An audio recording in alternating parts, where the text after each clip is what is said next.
Sallallahu ala Muhammad, Sallallahu alaihi wasallam, Sallallahu ala Muhammad, Sallallahu alaihi wasallam. Bismillahirrahmanirrahim. Assalamualaikum warahmatullahi wabarakatuh. Waalaikumsalam warahmatullahi wabarakatuh. Alhamdulillahirabbil alamin. Wassalatu wassalamu ala asrofil anbiya'i wal mursalin wa ala alihi wa sahbihi ajma'in. Raditu billahi rabba wa bil islam dina wa bi Muhammadin nabiyya wa rasulah. Rabbi ji'alni ilma warzuqni fahma. Rabbi shrahli sadri wa yassirli amri wahlul 'uqdatam min lisani yafqahu qawli. Amin ya rabbal alamin. Ustadz Muhammad Rizky SD yang kami muliakan sama Allah, yang dirahmati Allah, jamaah KSO SMA 3 Malang, SMP 3 Malang, dan rekan-rekan rata-rata dari Malang ini yang juga bukan SMA 3 yang dirahmati Allah. Marilah pertama kita bersama-sama memanjatkan puji dan syukur kehadirat Allah Subhanahu wa Ta'ala atas segala nikmat yang dilimpahkan kepada kita, terutama nikmat iman, Islam, sehat, dan pagi ini atas taufik dan hidayahnya juga sehingga kita dapat berkumpul di majelis ini. Majelis yang insya Allah penuh dengan keberkahan. Salawat dan salam kita aturkan kepada junjungan kita Nabi besar Muhammad Sallallahu Alaihi Wasallam dan kepada seluruh keluarga, para sahabat, dan pengikut beliau sampai hari akhir nanti. Hari ini hari Kamis, seperti biasa kita rutin, Alhamdulillah, KSO yang ke-206, tanggal 6 Juni 2024, bertepatan dengan 28 Zulkaidah 1445 Hijriah,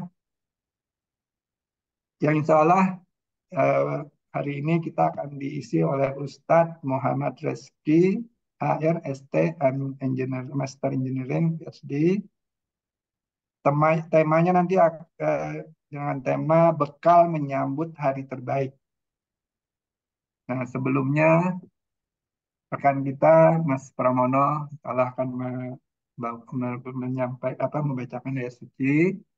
Hari ini At-Taubah ya, Mas Pramono ya. Ayat 36 dan 37. Monggo, Mas Pramono.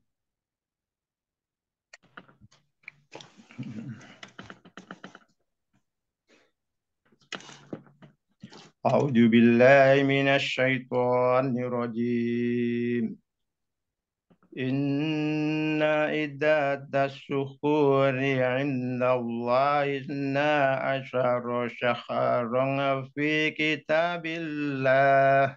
Syahran fi kitabillahi yawma khalaqas samawati wal arda minha arba'atun hurum.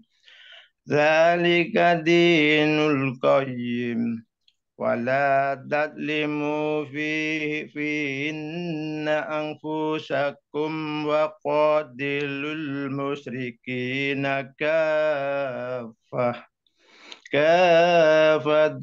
kama yuqatilunakum kafah. Wa'lamu anna Allaha ma'al muttaqin. Innaman nasi'u ziyadatun fil kufri yudallu bihil ladina kafaru yughillunahu amma wa yuharimunahu amali yuwadi'u indadama haramallah Haramallahu fayuhillu ma haramallah. Zuyyina lahum su'u a'malihim. Wallahu la yahdil qaumal kafirin.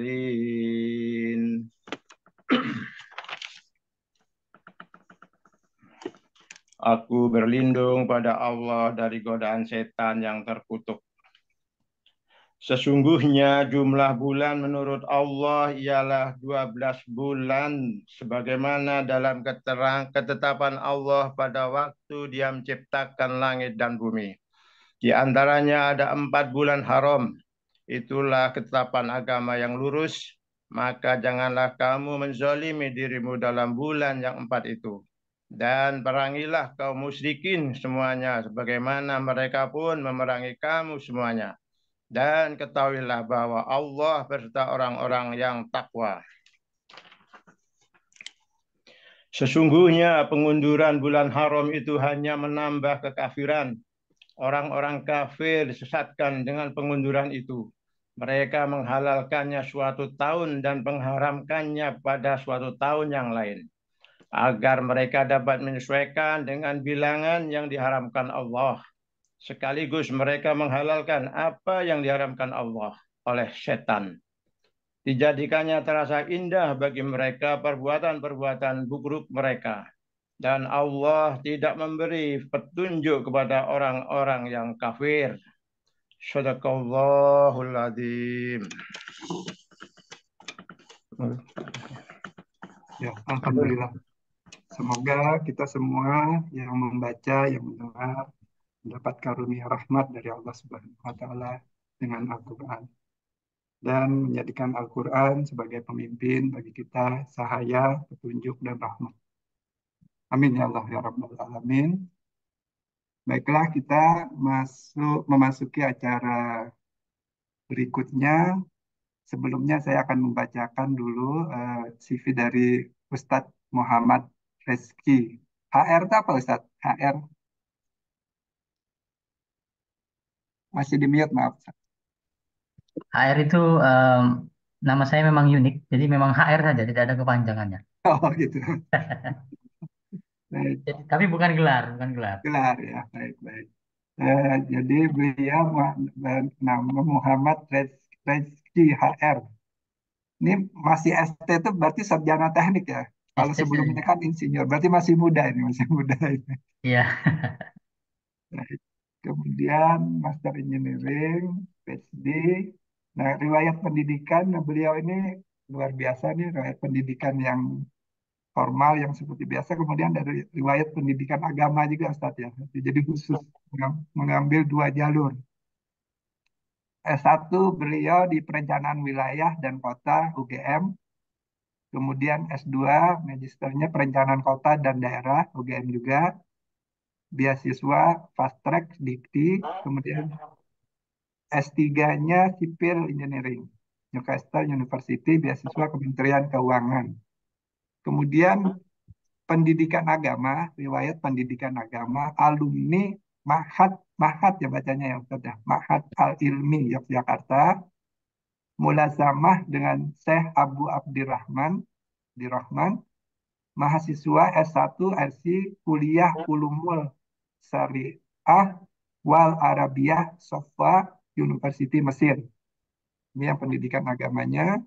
Kemudian kesibukan saat ini mengampu pengajian di sekitar kampus UGM dan UII Yogyakarta, pemilik Fenham Islamic Gift, pengajar di Minhat Indonesia Bertauhid, pemateri Atsar TV, pengawas Yayasan Pendidikan Islam Al-Atsari Yogyakarta, dan juga produktif Ustadz ini sudah menulis beberapa buku, di antaranya Produktif Ramadan, Meraih Hidup Berkah, 101 Riwayat tentang Adab Menuntut Ilmu, Hikayat Para Hunafa, Prinsip Beragama, Etika Menulis bagi Seorang Muslim, Zainab Awahah, tips praktis untuk memaksimalkan Ramadan, dan lain-lain. Jadi masih banyak ya Ustaz ya. Baik Ustadz, waktu sepenuhnya kami serahkan ke Ustadz. Tafadhal Ustadz. Bismillahirrahmanirrahim. Assalamualaikum warahmatullahi wabarakatuh.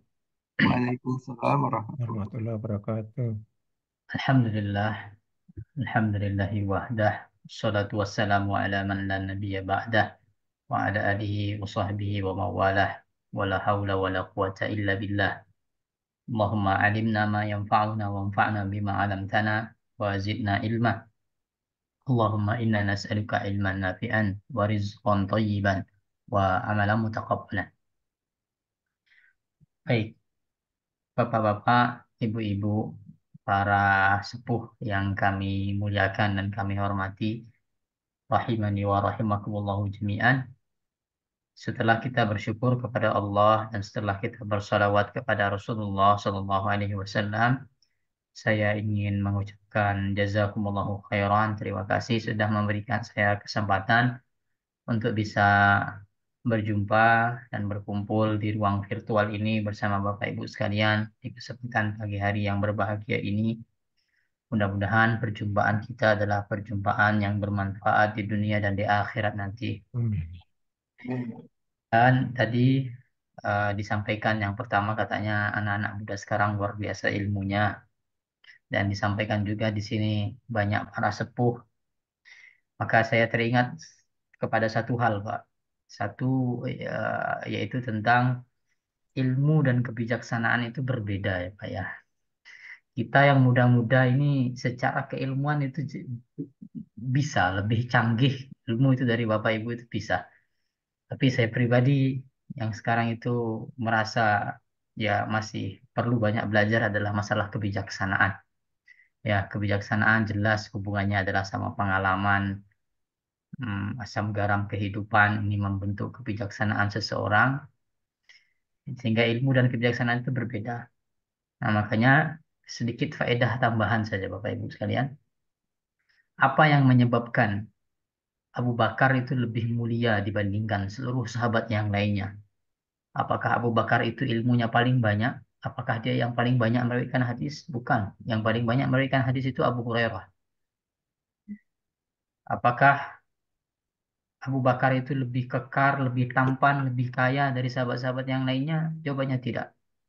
Apa yang menyebabkan Abu Bakar itu dia menjadi sahabat yang paling mulia kata para ulama? Disebabkan kebijaksanaan dia di momen-momen genting. Ya, di antara sebabnya. Terkhusus ketika para ulama membahas yang lebih mulia itu Abu Bakar atau Umar. Kalau kita lihat hadis, Pak. Kalau kita hanya sudut pandangnya ilmu, Pak ya. Yang lebih utama itu adalah Umar. Karena Nabi banyak sekali memuji Umar dalam hadis. Nabi katakan, seandainya ada Nabi setelahku, maka niscaya Nabi tersebut adalah Umar. Belum lagi kalau kita menimbang gelar Umar bin Khattab itu adalah Al-Muhaddas Al-Mulham. Sangat sering pendapat Umar ini berkecocokan dengan wahyu. Azan yang ada di dalam syariat kita sekarang, azan yang seperti kita lakukan itu, di antaranya mimpinya Umar. Ya. Banyak wahyu itu cocok dengan pendapat Umar. Nah, kalau kita hanya mempertimbangkan ini, maka Umar yang lebih utama. Tapi ternyata tetap Abu Bakar yang lebih utama karena Abu Bakar yang paling bijaksana dalam momen-momen genting. Contohnya momen genting. Yang pertama ketika Rasulullah wafat. Bagaimana Umar itu dia ketika Rasulullah wafat, dia mengancam. Siapa yang berani mengatakan Muhammad wafat, aku tebas lehernya, kata Umar. Tapi Abu Bakar datang dengan tenangnya, dia lihat bagaimana Rasulullah. Kemudian dia sudah tahu ini Rasulullah telah wafat, dia menemui para sahabat, menenangkan para sahabat ketika itu. Ini contoh kebijaksanaan. Ya. Contoh lagi adalah ketika um, perjanjian Hudaybiyah, bagaimana Umar begitu emosinya, bagaimana mungkin kita ngalah sama orang-orang kafir Quraisy, kita berada di pihak kebenaran. Dia protes kepada Rasulullah, dia protes kepada Abu Bakar. Ya, disebutkan ketika itu sikapnya Abu Bakar sama persis dengan sikapnya Rasulullah. Bijaksana, tenang dalam menghadapi krisis, bersikap dengan tenang. Maka ini contoh kebijaksanaan. Hingga sekali lagi, ya betul yang muda-muda sekarang secara gelar, secara ilmu itu bisa jauh lebih canggih dari Bapak Ibu sekalian. Tapi dalam masalah kebijaksanaan tetap kita perlu mengharapkan arahan dari yang sepuh-sepuh. Ya, saya pribadi seperti itu. dan terlibat dalam dakwah di Jogja sini tetap harus sowan ke sepuh untuk mendengar arahan-arahan mereka seperti apa. Baik, kita akan membahas bekal menghadapi hari terbaik sebagaimana tadi sudah disampaikan. Em, ada dua pengantar yang ingin saya sampaikan terlebih dahulu sebelum kita membahas tema utama tersebut. Yang pertama, Bapak Ibu sekalian, rahimani wa rahimakumullah jami'an. Em, kita itu menjadi seorang muslim, saya sering misalkan itu harus menjadi muslim yang cerdas. Apa itu muslim yang cerdas? Yaitu saya sering ibaratkan seperti pedagang lah ya, seperti pebisnis. Apa yang diinginkan oleh para pebisnis? Gimana caranya dia keluar modal seminimal mungkin, tapi profit sebesar mungkin. Ini yang diinginkan oleh pebisnis. Kapital seminimal mungkin, tapi profit sebesar-besarnya. Nah, maka demikian juga dengan kita, Pak. Kita harus senantiasa berpikir gimana caranya saya ini keluar resource saya, modal saya itu sedikit, tapi saya bisa mendapatkan keuntungan yang sebesar-besarnya. Kalau dalam perkara akhirat, perkara agama, maksudnya adalah keuntungan itu adalah pahala. Pahala sebesar-besar di akhirat nanti. Dan kita tahu, kita dalam beribadah, mengumpulkan bekal, menyambut akhirat itu kita kan butuh modal ya Pak ya. Kita butuh modal dan kita tahu modal kita itu semuanya terbatas, Pak. Apa contohnya modal untuk beribadah itu jelas modal waktu.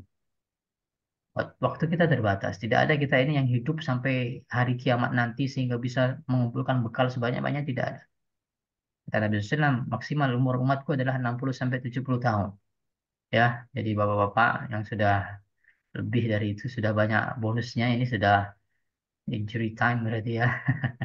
Nah, tapi waktu kita jelas terbatas. 60 tahun lah katakan usia, 70 tahun ya, maksimal kita ambilnya maksimal 70 tahun usia. Dari 70 tahun usia itu pun tidak semuanya bisa kita manfaatkan untuk murni beribadah kepada Allah. Kita harus mengerjakan pekerjaan-pekerjaan duniawi, tidak bisa kita tinggalkan. Harus mencuci, harus bersih-bersih, dan seterusnya, berkendara, habis waktu di jalan. Nah, sehingga waktu dari 70 tahun tersebut pun harus terbagi, tidak semuanya murni untuk beribadah. Sehingga modal waktu kita terbatas.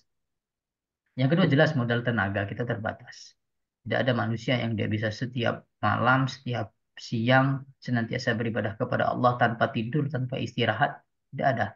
Karena tenaga kita terbatas, tetap kita perlu tidur. Kita perlu merecharge kembali energi kita. Lalu yang ketiga, contohnya lagi adalah harta. Ya, kita beribadah perlu harta. Nanti kita sudah mau kurban, kurban butuh harta. Ya, saya yakin banyak mayoritas kita di sini adalah mengambil di atas sepertujuh. Ya ada, bisa jadi ada tapi jarang. Kasusnya orang yang langsung berkurban satu sapi seperti itu, ini jarang. Ya, karena keterbatasan finansial kita. Tidak ada orang yang setiap hari bisa bersedekah 1 miliar, setiap bulan umroh, setiap tahun haji furoda seperti itu ya. Di samping karena keterbatasan tenaga juga karena keterbatasan uang. Sehingga modal kita dalam hal finansial itu terbatas. Sedangkan kita beribadah butuh itu. Nah, sehingga muslim yang cerdas dia tadi eh, atas keterbatasan sumber daya yang dia miliki untuk beribadah kepada Allah, dia akan berpikir, oke, waktu saya terbatas, tenaga saya terbatas, uang saya terbatas. Tapi bagaimana caranya bisa mendapatkan pahala yang unlimited, pahala yang sebesar-besarnya? Nah, eh, maka ini yang akan membantu kita pada kesempatan pagi hari ini di antaranya. Kenapa kita membahas bekal untuk menyambut hari terbaik itu, ini di antaranya, sudut pandangnya. Kita bisa memaksimalkan keterbatasan kita itu untuk mendapatkan pahala sebesar-besarnya. Ini pengantar yang pertama. Lalu pengantar yang kedua yang ingin saya sampaikan, Bapak Ibu sekalian, rahimani wa rahimakumullah jami'an, apa yang akan kita bahas pada kesempatan pagi hari ini, itu adalah contoh firman Allah Subhanahu wa taala, "Wa rabbuka yakhluqu ma yasha' wa yakhtar." Kata Allah Subhanahu wa taala, Allah Subhanahu wa taala itu menciptakan apa saja yang Allah kehendaki dan Allah yang memilih. Allah menciptakan apa saja yang Allah kehendaki, lalu Allah yang memilih. Maka kalau kita melihat kehidupan keseharian kita itu penuh dengan pilihan Allah Subhanahu wa taala. Penuh dengan tingkatan-tingkatan yang tingkatan ini tercipta dengan kehendak Allah Subhanahu wa taala. Ya, kalau Bapak Ibu saya yakin mayoritasnya di sini sudah pernah umrah, pernah haji. Kita perhatikan Pak ya kalau kita city tour di Mekah itu Pak. Sebagian orang bertanya, Kenapa Allah Subhanahu wa taala menjadikan Mekah yang kering kerontang isinya batu tok sama pasir mayoritasnya, bukit-bukit batu seperti itu. Kenapa tanah seperti ini Allah pilih? Kenapa tidak, ya saya tidak tahu kalau di Malang, saya terus terang belum pernah ke Malang, tidak, kenapa tidak Sleman seperti itu yang hijau royo-royo, banyak mata airnya, sejuk, ada gunungnya. Kenapa tidak Sleman yang dipilih oleh Allah Subhanahu wa taala untuk dijadikan sebagai tanah suci? Maka jawabannya tadi, warabbuka yakhluqu ma yasha'u wa yakhtar. Allah yang mencipta dan hak Allah yang memilih. Itu hak Allah menjadikan Mekah sebagai tanah yang paling mulia, sebagai tanah yang paling dicintai oleh Allah. Itu hak Allah. Yang kedua, contohnya adalah dalam hal manusia, penciptaan manusia. Kita tahu manusia itu jelas bertingkat-tingkat keutamaannya. Dari seluruh manusia, Allah pilih 124.000 menjadi nabi. Ya, dalam sebuah hadis riwayat Ahmad, Pak, disebutkan seperti itu. Nabi itu jumlahnya 124.000. Ya, hadis riwayat Ahmad. Nah, 124.000 ini Allah pilih lagi menjadi 313. 313 itulah jumlah Rasul. Dari 313 ini Allah pilih lagi 25-nya. Apa itu 25? Itulah nama Rasul yang Allah ceritakan dalam Al-Quran. Jadi lebih banyak Rasul itu yang kita tidak tahu ceritanya. 25 yang kita pelajari ketika kita sekolah dasar itu adalah Rasul yang diceritakan di dalam Al-Quran. 25 ini Allah pilih lagi menjadi 5. Itulah dia yang kita kenal dengan istilah Ulul Azmi. Ulul Azmi ini Allah pilih lagi 2 orangnya yang digelari sebagai Khalilullah atau Khalilur Rahman, kekasih Allah. Itulah dia Muhammad bin Abdullah dan juga Ibrahim alaihi wassalatu wassalam. Nah, maka lihat bagaimana penuh dengan pilihan Allah Subhanahu wa taala. Bertingkat-tingkat kita. Nah, yang berhubungan dengan tema kita, salah satu contoh pilihan Allah juga adalah hari-hari terbaik. Ya, hari sepanjang tahun ada 365. Allah pilih 4 di antaranya menjadi bulan terbaik. Tadi sudah dibacakan ayatnya. Inna iddata syuhuri indallah isna syahara apa isnata asyara fi inna iddata syuhuri indallah isna asyara fi kitabillah yauma khalaqas samawati wal ard minha arba'atun hurum. Sesungguhnya jumlah bilangan di sisi Allah Subhanahu wa taala itu ada 12 di dalam ketetapan Allah. 4 di antaranya Allah jadikan sebagai bulan suci, bulan haram. Allah pilih bulan. Dari bulan tersebut Allah kerucutkan lagi. Dari 4 itu, ini mungkin kuis ini. Jawabnya monggo kalau mau pakai open mic atau pakai chat saja. Dari 4 bulan haram itu yang paling mulia apa, Pak? Bulan yang paling mulia di antara 4 bulan haram. Bulan haram saya yakin Bapak Ibu sudah hafal. Zulqa'dah, Zulhijjah, Al-Muharram, dan Rajab. Nah, dari 4 ini apa yang paling mulia ya? Sambil saya lanjutkan, silahkan tuliskan di kolom chat bagi yang ingin menjawab. Tapi itu contoh pilihan Allah. Allah pilih hari-hari tertentu sepanjang tahun Allah muliakan. Nah, maka ini di antara contohnya pilihan Allah yang Allah muliakan tadi adalah apa yang akan kita bahas, yaitu hari terbaik. Apa yang kita maksudkan sebagai hari terbaik pada kesempatan pagi hari ini, itulah dia 10 hari bulan Zulhijjah, 10 hari awal bulan Zulhijjah yang akan kita temui insya Allah di hari Sabtu nanti. Insya Allah kita akan sama Pak nanti pemerintah, NU, sama Muhammadiyah, insya Allah sama nanti. Kita sudah bisa baca sebenarnya ya keputusan Muhammadiyah seperti apa, keputusan pemerintah itu seperti apa sih. Kalau dari tahun ke tahun saya sudah bisa membaca Pak sebenarnya ya, sehingga sebenarnya rapat apa penetapan 1 Syawal, penetapan 1 Ramadan itu dengan meskipun metodenya adalah ru'yah, ya bagi saya pribadi ini sebenarnya hanya formalitas sebenarnya ya. Ini hanya formalitas. Kita sudah bisa membaca dan tahun ini insya Allah Pak ya 99,99% itu sama nanti. Ya Muhammadiyah dan pemerintah itu sudah bisa kita baca. Baik. Em, maka hari terbaik yang kita maksudkan itulah dia sejak hari Sabtu nanti 1 Syawal dan 10 hari ke depannya. Maka kita akan bahas keutamaan 10 hari ini dan bekal amal apa yang bisa kita lakukan ya. Amal apa yang bisa kita lakukan sebagai bekal kita nanti untuk bersiap-siap. Eh, sebagai mana kita Ramadan lalu mungkin masih segar ingatannya di Bapak Ibu sekalian, kita bersungguh-sungguh di 10 hari terakhir Ramadan ya Pak ya. Maka harusnya Pak, kesungguhan di 10 hari pertama bulan Zulhijjah itu sama, bahkan lebih harusnya. Karena menurut sebagian ulama lebih utama 10 hari awal Zulhijjah daripada 10 hari terakhir Ramadan. Ya. Kita akan lihat penjelasan-penjelasannya. Yang pertama kita akan bahas mengenai keutamaan 10 hari awal Zulhijjah. Inilah yang Allah firmankan. Sadar tidak sadar Bapak Ibu sering membaca ini dalam surat Al-Fajr. Wal fajr wa layalin ashr. Demi waktu fajar dan demi malam yang 10. Apa maksud malam yang 10? Silahkan buka buku-buku tafsir. Banyak sekali ulama yang menafsirkan malam yang 10 itu adalah 10 hari pertama di bulan Zulhijjah. Allah bersumpah dengan 10 hari pertama bulan Zulhijjah. Dan kita tahu Allah Subhanahu wa taala kalau bersumpah dengan sesuatu dalam Al-Qur'an, Allah tidak sembarangan. Allah pilih-pilih objek sumpah itu Allah pilih-pilih. Ya, ini artinya menunjukkan sesuatu yang penting. 10 hari pertama bulan Zulhijjah Allah gunakan untuk bersumpah. Lalu yang kedua yang menunjukkan keutamaan 10 hari awal Zulhijjah ini jelas sekali dalam sabda Nabi kita Muhammad SAW. Mal amalu fi ayyamil ashr afdala min al amali fi hadhihi.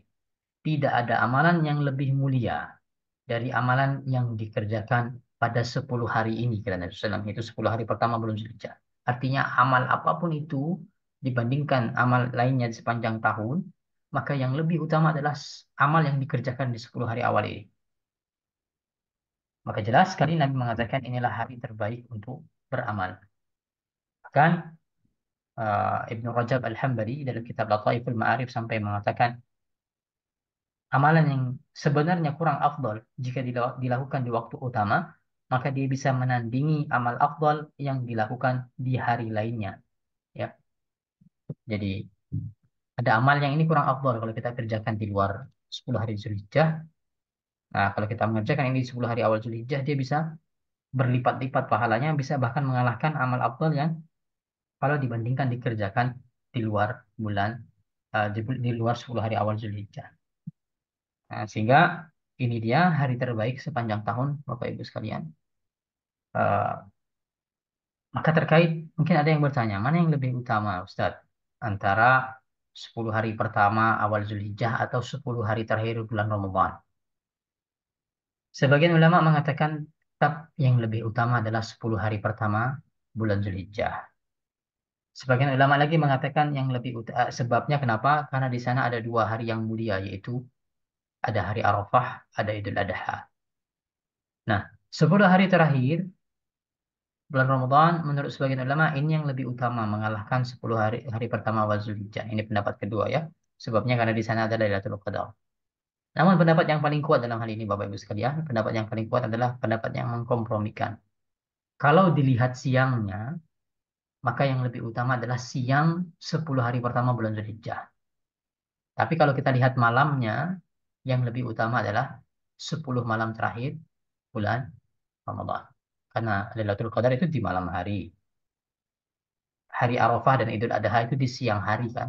Jadi kalau dilihat siangnya tetap yang paling utama sepanjang tahun ini, hari-hari terbaik sepanjang tahun. Itulah dia yang akan kita temui insya Allah mudah-mudahan mulai hari Sabtu nanti. Oke, itu pengantar tentang keutamaan 10 hari pertama bulan Zulhijjah. Saya yakin ya Bapak Ibu sudah pernah mendengar tentang hal ini, namun kita refresh kembali saja tentang pilihan-pilihan amal yang bisa kita kerjakan di 10 hari pertama bulan Zulhijjah ini. Yang pertama ya, nah, pembahasan yang berikutnya adalah tentang amal-amal apa yang bisa kita kerjakan secara umum terlebih dahulu Bapak Ibu sekalian. Secara umum amal apapun itu yang dikerjakan di 10 hari pertama ini, maka dia akan berlipat ganda pahalanya, jauh lebih besar, jauh lebih besar. Nah, ini yang berkaitan dengan pengantar saya pertama tadi ya. Kita sebagai seorang muslim harus cerdas, modal kita terbatas, bagaimana caranya bisa mendapatkan pahala yang sebesar-besarnya. Bagaimana jawabannya? Salah satu caranya adalah ini dia. Beramal di waktu-waktu yang memang di sana by default dilipat gandakan oleh Allah Subhanahu wa taala pahalanya. Contohnya 10 hari pertama Zulhijjah ini. Secara otomatis dilipat gandakan oleh Allah Subhanahu wa taala.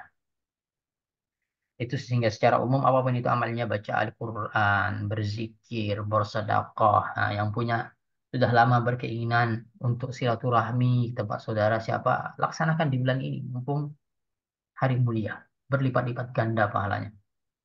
Yang sudah lama berkeinginan untuk menyedekahkan hartanya yang sudah disimpan-simpan itu, sudah lama disimpan-simpan itu. Nah, ini dia kesempatannya, sedekahkan. Mumpung 10 hari pertama bulan Zulhijjah. Nah, itu secara umum. Namun kalau kita lihat amal apa yang spesifik ya, yang bisa kita lakukan, yang hanya bisa kita lakukan di 10 hari pertama bulan Zulhijjah ini. Yang pertama adalah puasa, Pak ya. Di antara amalnya adalah dianjurkan untuk berpuasa 9 hari pertama bulan Zulhijjah ini. Kalau Bapak Ibu bisa puasa full tanggal 1 sampai tanggal 9 ini yang paling afdol. Jelas ini yang paling afdol. Tapi kalau tidak bisa sesuai kemampuan. Boleh bolong-bolong tanggal 1, tanggal 3, tanggal 5, tanggal 7 seperti itu. Kalau tidak bisa juga jangan sampai terlewat yang tanggal 9-nya. Itulah dia yang dikenal dengan puasa Arafah. Ya, memang tidak ada yang wajib, puasa Arafah pun tidak wajib. Namun betapa meruginya orang-orang yang tidak bisa berpuasa Arafah ini. Nanti kita jelaskan sendiri tentang puasa Arafah. Namun terlebih dahulu tentang puasa awal Zulhijjah tadi kata para istri Nabi disebutkan dalam sebuah hadis sahih yang diriwayatkan oleh Abu Daud dan An-Nasa'i, kana Rasulullah SAW yasumu tis'a Zulhijjah wa yawma Ashura wa salasata ayyam min kulli syahr awal isnain min asy-syahri wal khamis. Baik. Istri-istri Nabi menyebutkan puasa-puasa yang dirutinkan oleh Nabi. Yang pertama kata istri Nabi, para istri kata beberapa istri Nabi, yang biasa beliau berpuasa adalah 9 hari pertama awal Zulhijjah. Jelas ya, 9 hari. Karena tanggal 10 kan haram untuk berpuasa Idul Adha. Lalu yang kedua beliau biasa berpuasa pada hari Ashura, tanggal 10 Muharram. Yang ketiga beliau berpuasa 3 hari setiap bulannya. Itulah yang kita kenal dengan istilah Ayyamul Bid. Yang keempat beliau juga punya kebiasaan berpuasa awal bulan di hari Senin dan hari Kamis. Ya puasa Senin Kamis. Ini puasa-puasa yang dirutinkan oleh Rasulullah. Namun yang menjadi pelajaran kita adalah di antara puasa yang dia rutinkan adalah berpuasa di 9 hari awal bulan Zulhijjah, yaitu tanggal 1 sampai tanggal 9.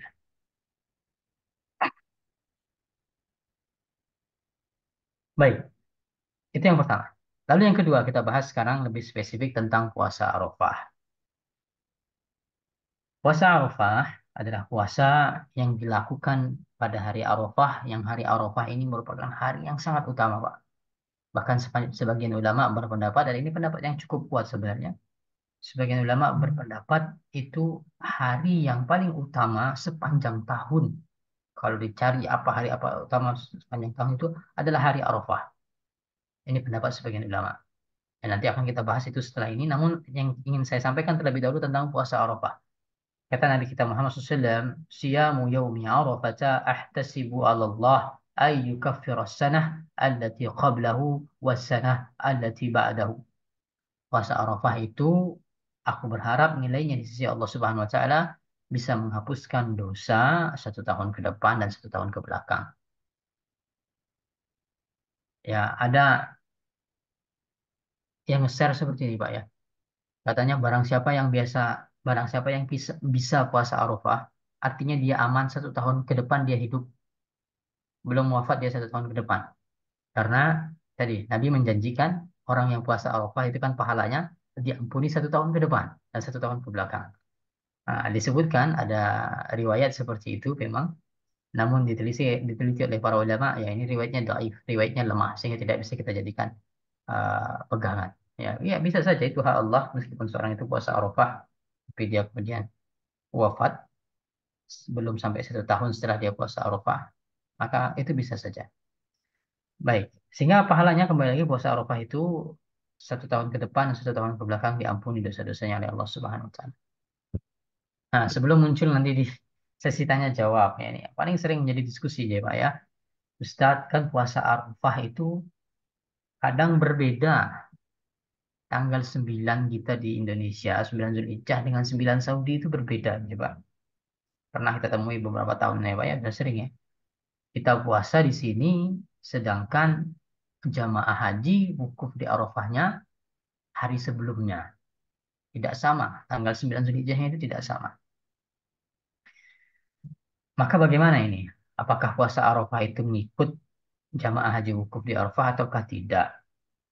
Nah, maka untuk menjawab hal tersebut, kalau tahun ini insya Allah aman, Pak ya kita bisa baca sekali lagi. Insya Allah aman. Sama kita dengan jamaah wukuf di Arafah, insya Allah kita sama. Tapi kalau kita ketemu kasus seperti itu lagi, maka jawabannya Bapak Ibu sekalian, perlu kita ketahui memang ada dua pendapat. Sebagian ulama berpendapat pokoknya ikut kapan jamaah wukuf di Arafah, itulah kita hari itulah kita berpuasa. Ini pendapat ulama yang pertama. Namun pendapat yang lebih kuat dalam hal ini, pendapat yang lebih kuat dalam hal ini, puasa Arafah itu tidak berkaitan dengan jamaah wukuf di Arafah, tapi berkaitan dengan hari Arafahnya. Jadi kapanpun hari Arafah di masing-masing negeri, dan hari Arafah itu bisa berbeda-beda di masing-masing negeri, maka itulah dia waktu kita berpuasa. Kenapa? Bisa dibayangkan, Bapak Ibu, rahimani wa rahimakumullah jami'an. Kita kan bisa menerapkan standar berpuasa ngikut jamaah wukuf di Arafah itu. Kita bisa menerapkan standar ini kan di zaman modern seperti sekarang, Pak. Ada alat komunikasi. Ya, bayangkan, eh, kalau zaman sekarang, detik itu juga misalnya Saudi mengumumkan tanggal 1 Syawal sekian, kemudian wukufnya nanti adalah pada hari ini. Kalau zaman kita sekarang, di detik itu juga kita bisa mendapatkan informasinya. Kita saksikan live misalnya pengumuman dari Saudi Arabia. Bisa kita terapkan itu. Tapi perlu diketahui agama Islam itu adalah agama yang universal. Bisa berlaku dimanapun dan bisa berlaku di zaman manapun, Pak. Bisa berlaku di zaman manapun agama Islam itu. Ya. Bayangkan, Pak, kalau kita punya standar puasa Arafah itu ngikut jamaah wukuf di Arafah, bagaimana dengan kaum muslimin zaman dulu? Dan bagaimana nanti suatu saat ketika teknologi tidak ada, lagi ada tidak seperti sekarang teknologi informasi, bagaimana caranya mereka perlu ya bayangkan misalnya kaum muslimin di Papua misalnya menunggu informasi kapan Saudi itu wukuf, butuh berapa hari untuk mentransfer informasi itu. Kalau tidak ada apa namanya, tidak ada teknologi seperti sekarang, ya. Dan ini prinsip yang harus kita pahami. Teknologi itu tidak pernah menjadi syarat, tidak pernah menjadi bagian dari kesempurnaan ibadah. Ya, dia hanya pendukung sifatnya, Pak. Tidak mungkin sebuah ibadah itu tidak bisa terlaksana kalau teknologi tidak ada. Tidak bisa seperti itu dalam prinsip agama kita. Sehingga eh, pendapat yang lebih kuat kembali lagi adalah puasa Arafah itu adalah mengikut tempat masing-masing. Kapan hari Arafah di tempat masing-masing, sehingga disitulah hari berpuasa. Ya, matlak masing-masing itu kan berbeda. Ya Allah alam, ini pendapat yang saya cenderungi, meskipun kita mengakui ada dua pendapat di sana dan kita tentu saling hormat. Ya kita biasa kita apa berbeda pendapat, namun kita tetap ini alasan saya seperti ini, alasan yang lainnya seperti apa. Kita tetap menjaga persaudaraan kita kalau memang ada yang memilih pendapat yang berbeda. Tapi kembali lagi tadi puasa Arafah, ya, cara amal yang bisa kita lakukan yaitu pada tanggal 9 Dzulhijjah. Berarti hari apa itu, Pak? Hari Ahad ya, insya Allah. Ahad. Ahad depannya lagi ya. Hari Ahad depannya lagi. Baik. Kemudian terkait hari Arafah, kita fokus sekarang membahas hari Arafahnya. Hari Arafah tadi saya sampaikan adalah hari yang menurut sebagian ulama adalah hari yang paling utama sepanjang tahun. Terdapat sebuah riwayat dari Atha. Ya, Atha berkata, barang siapa berpuasa pada hari Arafah, maka dia mendapatkan pahala seperti berpuasa 2000 hari. Dalam riwayat Anas bin Malik mengatakan hari Arafah itu lebih utama daripada 10.000 hari. Ya, kalau Lailatul Qadar kan 1000 bulan, kalau Arafah itu 10.000 hari. Kemudian juga inilah yang Allah firmankan dalam surat Al-Fajr, kembali lagi ketika Allah Subhanahu wa taala berfirman wasyaf'i wal watr, ya. Al-Fajr wa layalin ashr wasyaf'i wal watr, demi yang genap dan demi yang ganjil. Apa itu demi yang genap? Itulah hari Arafah, tanggal 9. Maaf, yang genap adalah hari Idul Adha, maaf ya, tanggal 10. Adapun yang ganjil adalah tanggal 9-nya, yaitu dia hari Arafah. Maka Allah gunakan juga bersumpah. Hari Arafah ini Allah gunakan sebagai sumpah dalam surat Al-Fajr. Kemudian keutamaan tentang hari Arafah ini juga, pada hari Arafah inilah Allah Subhanahu wa taala paling banyak memerdekakan hamba-hambanya dari api neraka. Artinya Allah berikan jatah bebas dari neraka, tidak akan masuk neraka itu paling banyak di hari ini. Nabi kita Muhammad SAW, ma min yaumin aksara min ayyu'tika Allah fihi abadan minan nar min yaumi Arafah. Di antara hari yang Allah paling banyak membebaskan seorang dari neraka adalah hari Arafah. Tidak ada yang lebih banyak daripada hari ini. Maka ini yang kedua, Arafah berpuasa. Yang kedua adalah dia hari yang paling banyak Allah Subhanahu wa taala memerdekakan hamba-hambanya dari api neraka. Lalu yang ketiga terkait hari Arafah juga, Nabi SAW bersabda, uh, khairud doa doa yaumi Arafah. Sebaik-baik doa adalah doa yang dipanjatkan pada hari Arafah. Ini berlaku umum, para jamaah haji yang mereka wukuf di Arafah dianjurkan untuk memperbanyak doa. Yang ini juga berlaku untuk kita semua, Pak ya. Pada hari itu kita dianjurkan berpuasa. Pada hari itu kita berharap dimerdekakan oleh Allah dari api neraka. Pada hari itu kita memperbanyak berdoa, Pak. Karena ini adalah hari terbaik untuk berdoa berdasarkan hadis sahih yang diberikan oleh Imam Tirmizi. Ya. Khairud doa doa yaumi Arafah. Sebaik-baik doa adalah doa pada hari Arafah. Kemudian zikir yang bisa dibaca pada hari Arafah, Nabi juga mengatakan zikir yang biasa dibaca oleh beliau dan juga para nabi sebelum beliau, kata Nabi SAW, La ilaha illallah wahdahu la syarikalah, lahul mulku wa lahul hamdu wa huwa ala kulli syai'in qadir. Ini doa di antara zikir yang perlu kita ulang-ulang di sepanjang hari Arafah. Ya, La ilaha illallah wahdahu la syarikalah, lahul mulku wa lahul hamdu wa huwa ala kulli syai'in qadir. Diulang sebanyak-banyak pada hari Arafah. Sehingga minimal ada 4 amal itu, Ibu sekalian, untuk hari Arafah, khusus tanggal 9-nya.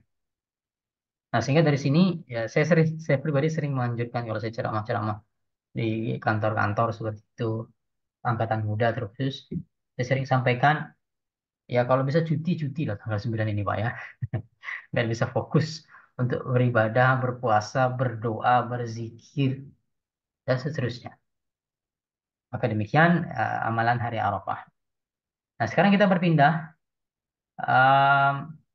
masalah takbir ya Pak ya, masalah takbiran. Um,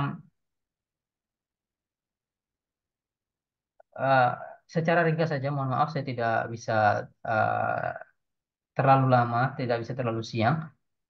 Kita sisakan beberapa pembahasan lagi, namun saya sampaikan secara ringkas. Yang pertama terkait tadi takbiran. Maka di antara amal yang kita paling dianjurkan untuk lakukan semenjak hari Sabtu nanti adalah takbiran, Pak. Takbiran sebagaimana kita takbiran hari raya. Allahu Akbar, Allahu Akbar, Allahu Akbar. La ilaha illallah, wallahu Akbar. Allahu Akbar, walillahil hamd. Nah, ini dianjurkan untuk dibaca berulang-ulang kapan waktunya. Waktunya itulah dia dari tanggal 1 Zulhijjah sampai tanggal 13. Sampai selesai hari tasyrik, dibaca terus berulang-ulang. Tidak kenal waktu. Ya kecuali tempat-tempat yang memang tidak boleh di dalam toilet misalnya tidak usah. Tapi di kendaraan dimanapun kita ibu-ibu sedang masak misalnya, silahkan diulang-ulang terus takbir ini di antara amalan yang bisa kita lakukan. Nah ini yang mutlak namanya bebas. Adapun yang terikat dengan waktu itu dimulai dari hari Arafah. Pagi hari Arafah kita sudah diperintahkan untuk bertakbir, ya. Semenjak hari subuh. Nah, jadi kalau kita nantikan hari Sabtu ya, puasa Arafah itu kan hari Sabtu. Maaf, hari Ahad ya. Hari Ahad depannya lagi. Nah, subuh hari Ahad itu kita sudah mulai takbiran setelah sholat 5 waktu. Zuhurnya setelah zuhur, takbiran lagi, setelah asar, takbiran lagi, sampai nanti selesai sholat asar di tanggal 13 hari tasyrik. Ini takbir muqayyad. Takbir muqayyad itu takbir yang dilakukan selepas sholat berjamaah. Ya, selepas sholat 5 waktu, maaf. Selepas sholat 5 waktu, namanya takbir muqayyad. Adapun takbir mutlak tadi bebas waktunya kapanpun. Bahkan sebagian sahabat dulu, mereka rela masuk ke pasar. Masuk ke pasar untuk mengumandangkan takbir, akhirnya satu pasar bertakbir. Ini perbuatannya Abdullah bin Umar, kalau saya tidak salah. Kemudian, eh, sedikit lagi kita bahas mengenai amal-amal yang bisa kita lakukan di tanggal 10 sampai tanggal 13-nya. Tanggal 10 jelas kita mengikuti sholat Idul Adha dengan berbagai adab-adab sholat Idul Adha ya. Saya yakin Bapak Ibu sudah sering mendengar adab-adab sholat hari raya seperti apa saja, pakaian terbaik, mengenakan wangian bagi laki-laki, kalau bisa berjalan kaki, kalau bisa menggunakan jalan yang berbeda antara pergi dan pulangnya, dan seterusnya adab-adab terkait sholat Id. Lalu kemudian ada ibadah kurban jelas, ya silahkan bagi Bapak Ibu yang belum mendaftar, ini bisa mendaftar segera. Lalu juga terkait yang berkurban yang perlu saya sampaikan, kalau sudah niat berkurban Bapak Ibu sekalian, meskipun belum bayar, tapi sudah niat berkurban, nanti mulai hari Sabtu nanti, Bapak Ibu sudah tidak boleh lagi memotong kuku, tidak boleh lagi memotong bulu-bulu yang ada di tubuhnya. Jadi bagi yang mau cukuran, sudah ada niat untuk berkurban, silahkan sebelum hari Sabtu nanti diselesaikan.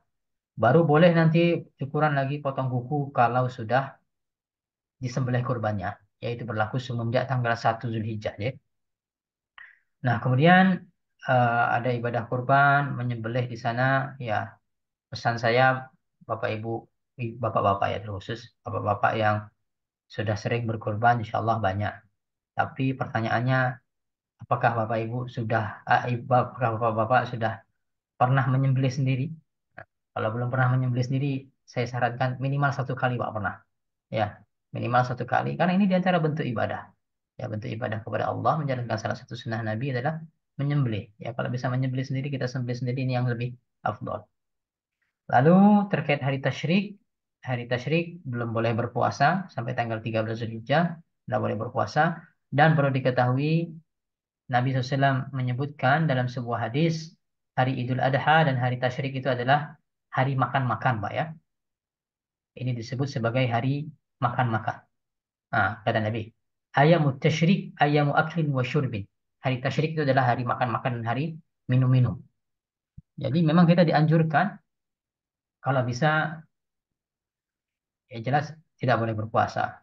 Yang kedua, ya kalau biasa kita adakan acara makan-makan minimalnya bersama keluarga sendiri untuk menunjukkan ini adalah hari memang dianjurkan untuk menghidangkan makanan yang berbeda. Ya, syukur kalau bisa semacam bikin acara, mengundang tetangga, mengundang saudara-saudara untuk menunjukkan sebagai syiar bahwasanya hari tasyrik tersebut adalah hari eh, kaum muslimin itu bergembira dengan makanan dan minuman, termasuk diantaranya adalah dengan makanan berupa daging kurban yang telah mereka sembelih. Lalu yang terakhir mungkin yang bisa saya sampaikan sebelum kita tanya jawab, eh, pada hari tasyrik ini yang mungkin belum banyak yang tahu, di antara amal yang paling dianjurkan untuk dilakukan di hari tasyrik adalah membaca doa sapu jagat, ya. Rabbana atina fid dunya hasanah wa fil akhirati hasanah wa qina azabannar. Ini sangat dianjurkan untuk diulang-ulang terus. Tanggal 11 sampai tanggal 13 Zulhijjah di hari-hari tasyrik ini eh, dibaca secara berulang-ulang. Doa sapu jagat Rabbana atina fid dunya hasanah wa fil akhirati hasanah wa qina azabannar. Demikian eh, yang singkat yang bisa saya sampaikan ini, namun mudah-mudahan ada manfaatnya. Mohon maaf eh, tidak bisa lebih lama karena saya ada agenda berikutnya yang perlu saya persiapkan di hari ini. Namun insya Allah masih cukup waktu kalau memang ada sesi tanya jawab setelah ini. Kalau bisa saya jawab, insya Allah saya jawab. Kalau tidak bisa saya jawab karena keterbatasan ilmu saya, silakan tanyakan kepada ustadz lainnya yang lebih mengetahui. Ada wallahu a'lam wa sallallahu ala nabiyina Muhammad wa ala alihi wasallam. Kita kembalikan kepada Pak Rodian sebagai pembawa acara. Terima kasih Ustadz. Jazakallah khair, Ustadz. Baiklah, untuk mempersingkat waktu, Ustadz punya waktu sampai berapa Ustadz? Cepatnya bisa biar kita fokus. Mungkin 6.30-an masih bisa, Pak. 6.30, oke, ada 13 menit. Baik, untuk mempersingkat waktu, monggo kalau ada yang mau bertanya, silakan.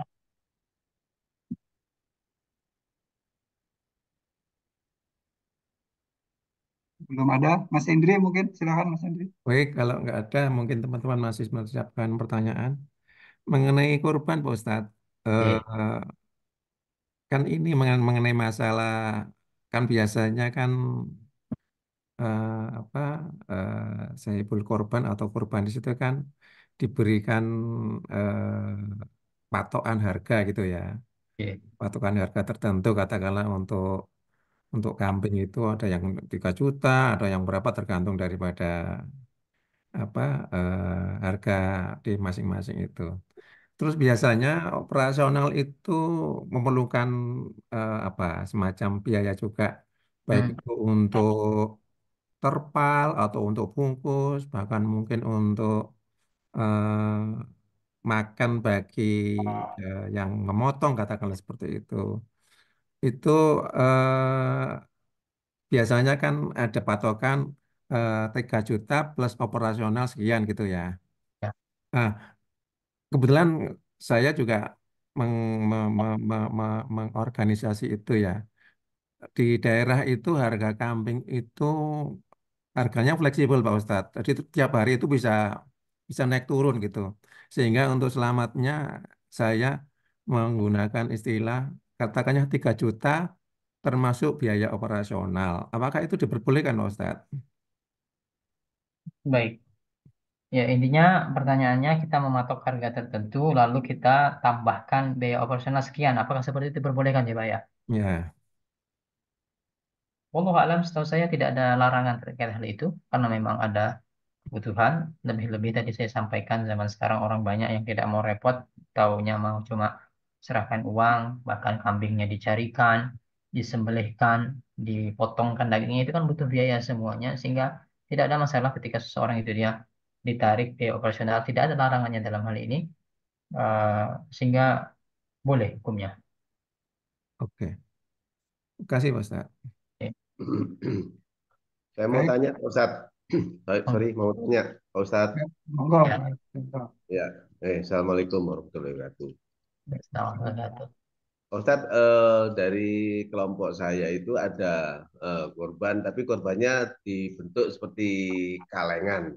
Nah, kalengan itu nantinya itu akan dibagikan mungkin berapa bulan kemudian gitu kan. Dan masih ada mungkin tidak selalu habis itu. Apakah hal itu diperbolehkan, ya Ustadz ya? Dibagikan dalam bentuk kalengan, kira-kira batas waktunya sampai berapa, Pak? Setahun Ya ada mungkin ada sampai sebulan gitu, Ustadz. sebulan. Ya, Baik. Eh, Setahu saya kalau masih sebulan diperbolehkan. Dulu memang ada larangan dari Nabi untuk membatasi waktu tertentu. Nabi membatasi waktu tertentu untuk pendistribusian daging itu. Namun kalau saya tidak salah kemudian ini dihapuskan oleh Nabi tentang batas waktu pendistribusian daging. Sehingga intinya kalau di zaman kita sekarang ya tinggal kembali ke pengelolaan dagingnya. Selama itu masih aman, tidak sampai busuk nanti kan khawatirnya kalau sampai busuk nanti kita kan tidak amanah jadinya, tidak mendistribusikan daging itu secara benar. Sehingga kalau itu dijamin aman, kalau lebih-lebih kalau rentang waktunya cuma 1 bulan 2 bulan maka tidak ada masalah di sana, masih diperbolehkan. Wallahu a'lam. baik Ustadz, terima kasih. Baik. Berikutnya, monggo silakan. Ada waktu 8 menit lagi.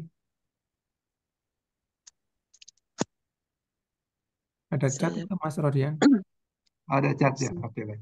Saya bacakan dari chat ini. Satu. Dari Mas Luki Nugroho. Bagaimana pandangan Islam terhadap haji ketika biaya haji yang semakin tinggi, serta waktu tunggu yang semakin lama dan seperti tidak masuk akal waktu tunggunya, Ustaz. Jadi, pendapat dari Islamnya sendiri bagaimana gitu, Ustaz? Baik. Monggo, Ustaz. Eh, yang pertama saya mendoakan semoga Allah Subhanahu wa taala memudahkan Bapak Ibu yang belum berhaji ya. Insya Allah eh, kalau seseorang itu dia punya tekad kuat, insya Allah ada jalannya. Ya pepatah orang Inggris, if there is a will, there is a way. Ya, kalau ada keinginan, insya Allah jalannya ada. Ini yang pertama ya, sehingga mudah-mudahan yang belum berhaji dimudahkan untuk berhaji. Lalu yang kedua, em, tentang antrian yang semakin panjang, ya, waktu tunggu yang semakin panjang. Ini sebenarnya kembali kepada kebijakan masing-masing negara ya Pak ya. Ini kebijakan masing-masing negara di Malaysia sama di Indonesia itu berbeda. Di tempat kita di negeri Arab berbeda lagi. Yang unik Pak, kalau diketahui di Arab itu dia sistemnya undian Pak. Banyak negara Arab itu mereka punya sistem undian. Daftar tahun ini namanya keluar atau tidak. Kalau tidak keluar namanya, coba lagi tahun depan, coba lagi tahun depan. Seperti itu. Namun ala kulli hal, yang pertama ada opsi, yang berikutnya ada opsi-opsi lainnya ya Pak ya. Kalau kita mau berhaji, mau jalur singkat, ya jelas sekarang banyak opsi haji, paket haji, ada haji furoda namanya, langsung berangkat. Tapi jelas biaya lebih mahal. Ada haji khusus sekarang Pak ya. Beberapa travel itu dia eh, skema baru sekarang haji khusus namanya. Dia antara haji plus sama haji furoda. Biayanya pertengahan. Biayanya pertengahan tapi langsung berangkat juga sama seperti haji furoda. Visanya diterbitkan oleh pemerintah Indonesia. Kalau furoda kan itu visanya visa mujammalah dari Saudi yang menerbitkan. Lalu ada lagi haji plus kan, haji plus itu antriannya kan sekarang 7 tahunan kalau haji plus. Nah, ada opsi lagi, Pak. Opsi lagi kalau seperti yang saya lakukan itu, jadi saya sudah dibacakan, saya S3 di Newcastle University di Inggris. Kalau di Inggris, kuota haji itu tidak pernah terpenuhi, Pak. Nah, makanya saya daftar langsung berangkat ketika itu. Bahkan orang berdaftar itu setelah Ramadan itu masih bisa berangkat. Setelah Ramadan daftar haji masih bisa langsung berangkat beberapa bulannya lagi. Ya 1 bulan ke depan dia berangkat seperti itu. Karena memang tidak pernah terpenuhnya. Ini bisa jadi opsi ya, terkhusus mungkin Bapak Ibu yang ingin mengarahkan anak-anaknya kalau memang ada kebutuhan untuk studi di luar negeri ya ditarget untuk haji dari sana. Namun kembali lagi kalau kita punya tekad kuat, insya Allah keinginan kita berdoa kepada Allah Subhanahu Wa Taala, maka um, Allah akan bukakan jalan entah itu dengan cara Allah kemudian um, cukupkan uangnya, cukupkan rezekinya untuk mendaftar haji furoda misalnya. Atau seperti kasus teman saya, Pak. Betul-betul, Pak ya. Ini kasus nyata, Pak. Teman saya, Pak, kasus nyata. Daftar haji reguler tahun tahun 2016. Daftar haji reguler tahun 2016. Tiba-tiba tahun itu juga nama dia keluar. Panggil untuk berangkat karena nama dia keluar. Ya, harus berangkat tahun itu. Saya tidak tahu ini errornya di mana. Tapi jelas dia langsung berangkat ketika itu langsung kelabakan, langsung ngurus paspor segala macam. Akhirnya berangkat, alhamdulillah. Padahal baru daftar tahun itu juga. Tapi ya, contohnya ini bagi saya adalah tadi ya tugas kita adalah berupaya berdoa. Perkara kita tidak sampai, Pak ya ini yang sering saya sampaikan juga di mana-mana. Kalau ada uang, Bapak Ibu sekalian, daftar Bu. Perkara antrian berapa puluh tahun ini di luar kendali kita. Sehingga ketika kita nanti berhadapan dengan Allah Subhanahu wa taala kita punya hujah. Ya, kita punya hujah ketika bertemu dengan Allah, ditanya kita kok belum haji? Kita jawab kepada Allah, ya Allah saya sudah daftar, cuma nomor antriannya kepanjangan. Beda dengan orang yang memang tidak punya keinginan.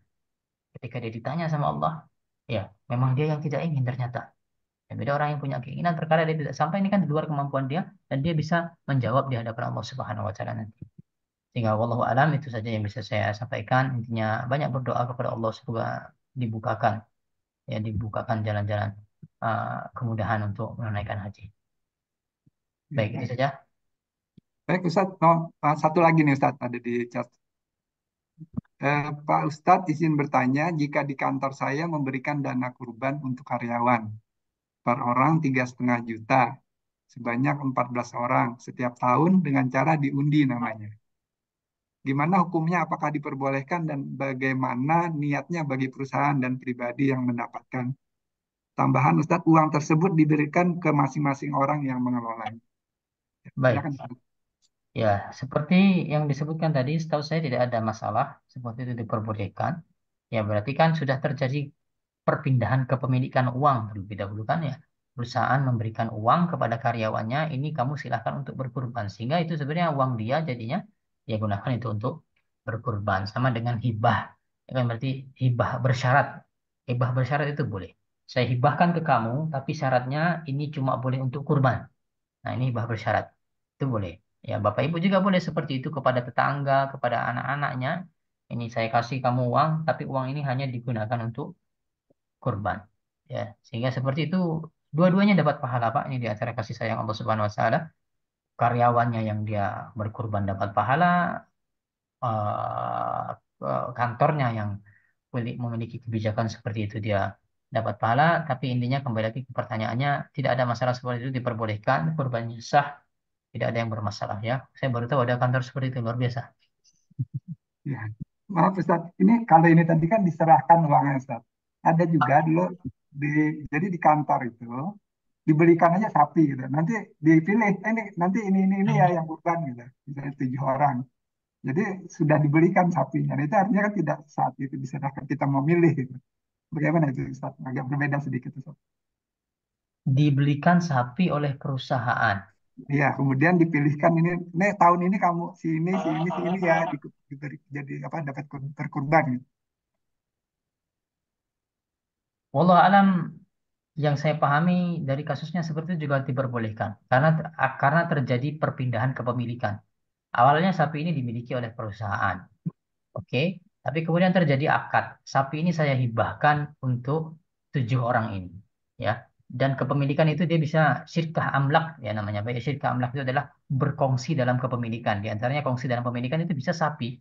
Ya, bisa seorang itu berkongsi dalam kepemilikan itu dalam masalah sapi, sehingga asalkan sudah diserahkan terlebih dahulu ada akadnya ini sudah sapi untuk 7 orang ini, kemudian baru di follow up sebagai hewan kurban. Wallahu alam, yang saya ketahui, yang saya pahami dengan keterbatasan ilmu saya, seperti itu diperbolehkan. Baik, terima kasih Ustaz. Baik, karena waktu juga, monggo kita tutup ya, Ustaz, dengan doa dan ditutup sekalian Ustaz. Baik, eh, baik Bapak Ibu sekalian, kita tutup acara kita pada kesempatan pagi hari ini dengan berdoa bersama. Saya akan tuntun untuk berdoa. Silakan Bapak Ibu mengangkat tangan dan sambil mengaminkan doa yang akan kita panjatkan bersama-sama. Alhamdulillahirabbil alamin, salatu wassalamu ala asyrafil anbiya'i wal mursalin nabiyina Muhammadin wa ala alihi wa sahbihi ajma'in. ربنا اغفر لنا ذنوبنا وإسرافنا في أمرنا وثبت أقدامنا وانصرنا على القوم الكافرين. ربنا اغفر لنا ذنوبنا ولوالدينا وارحمهما كما ربيانا صغيرا. اللهم إنا نسألك الهدى والتقى والعفاف والغنى. اللهم إنا نسألك علما نافعا ورزقا طيبا وعملا متقبلا. Allahumma ya Allah, mudahkanlah orang-orang yang belum pernah berkurban agar bisa berkurban ya Allah. Mudahkanlah ya Allah orang-orang yang telah berkurban agar bisa berkurban kembali ya Allah. Dan orang-orang yang berkurban tahun ini dan tahun-tahun sebelumnya, terimalah amal ibadah mereka ya Allah. Kami tahu ya Allah, daging kurban dan darahnya tidak akan sampai kepadamu ya Allah. Akan tapi ketakwaannya lah yang akan sampai kepadamu ya Allah. Jadikanlah kurban kami tersebut sebagai kurban yang ikhlas, mengharap wajahmu ya Allah. Allahumma inna nas'aluka fi'lal khairat wa tarkal munkarat. Allahumma inna ala zikrika wa syukrika wa husni ibadatik. Ya Allah, mudahkanlah kami ya Allah untuk menjalani 10 hari pertama Zulhijjah ini dengan berbagai amal ketaatan ya Allah.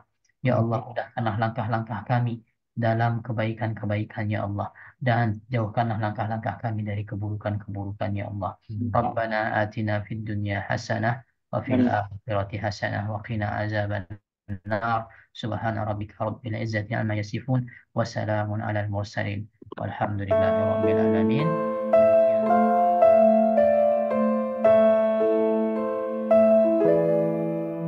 Allahumma rahamna bil Qur'an waj'alhu lana imaman wa nuran wa hudan wa rahmah. Allahumma zakkirna minhu ma nasina wa 'allimna minhu ma jahilna warzuqna tilawatahu ana al-laili wa atrafan nahar waj'alhu lana hujjatan ya rabbal alamin.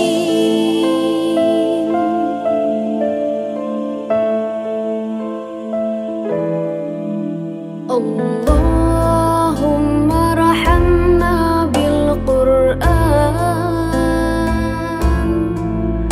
waj'al